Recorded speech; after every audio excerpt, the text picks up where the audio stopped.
hot and muggy. September, mid to late September. I'm up here at the top of Seymour Mountain, doing some mountain biking. Little girl sitting there, just thought we'd get out. And as I was riding up the hill, thinking a lot about something I've been grappling with most of my life. I think we all have our dark side. We all have the side of us that we fight with on and on and on and on throughout our life in different ways. There's not one person on this planet probably that doesn't have a darker side, that doesn't have a place in their life where they constantly slip up. Some it's addiction, some it's all kinds of different things. For me, it's always been trying to gain approval. And the way I've gained approval is by my work ethic. From a very young age, I've done over and beyond what was asked of me on any job I had. And I haven't realized until recently that the driver of that was approval. When I was younger, I guess I just was a bit neglected. I love my parents. My dad's passed away. My mom's still going. And, it all roots back to childhood, right? And just working myself to the ragged end, trying to get a smile, trying to get a, wow, look what you've done. I'm 49 now, and I'm still struggling with this. It feels like a demon on my back whipping me. Whoosh, come on. Making me perform beyond what I'm almost capable of. But it's not looked at in our society as an addiction or a problem, because overachievement is applauded. Trying extra hard is applauded. Workaholism is kind of applauded.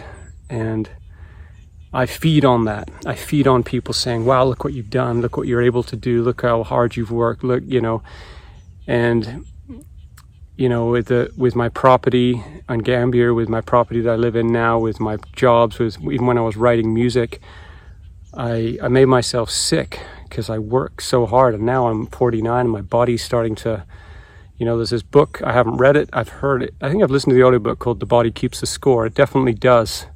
Eventually you will pay. And I was listening to a podcast by Gabo Mate. I don't know if that's how you pronounce his name. He lives in West Vancouver. He's a therapist, doctor, fantastic guy. And he was a workaholic. And he said something that really stuck out to me. He said, when I come home from work, my kids had to deal with my withdrawal. And I was like, a light bulb went off in my head. I was like, withdrawal? Yeah, because when I come home from work, I'm fidgety, I'm agitated, because I'm not producing. And your family have to pay the price for that by a kind of agitated person around the house, because I'm only really at peace when I'm working. And obviously I'm mountain biking right now, and to be honest, I just needed to get out into the forest, and I do enjoy good workout. I think that's healthy, but realizing more and more that I need to treat my workaholism like an addiction, like an addiction to cocaine. It's difficult because it's not looked at as a problem. It's applauded. And so I need to kind of self-regulate, and I'm feeling more and more that I need to, when in my downtime, because my downtime is usually working my ass off, I need to say, okay, 5 hours a day is all you get, and then the rest of that time is either exercising, spending time with your family, literally dropping the tools and walking away, because I will work until the sun goes down, and then some. I can tell you a million stories of just working silly hours. I mean, I used to cut firewood in England when I used to sell firewood on the side. I used to cut by the headlights of my truck, like super dangerous, and just work and I would feel this in my stomach, and I still feel it to this day, this pushing to just go, one more load, one more this, and it gave me, I think it gave me an endorphin rush when I sat down at night and I was just totally exhausted. I got that rush, and I was working towards that all the time. And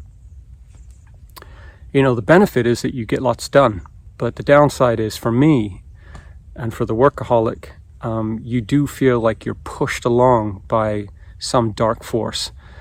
And it's like now in my late 40s, I'm realizing, it is needed to be treated like an addiction, and I need to just have temper that and put it in its right place. And I think it's going to be a tough one, a really tough one, because I'm very, very creative too. So, I mean, maybe you feel the same way. It's like you get into something and you just can't let it go until it's over. And I don't know if it's healthy. So that's my thought. I need to get back on my bike and ride down the hill now. So I've paid with the uphill climb, and now I get to enjoy the downhill. Hopefully I don't wipe out. And so I'll check in with you and let you know how it's going with my curbing my workaholism, the unhealthy workaholism. And I think it's a problem in our world too.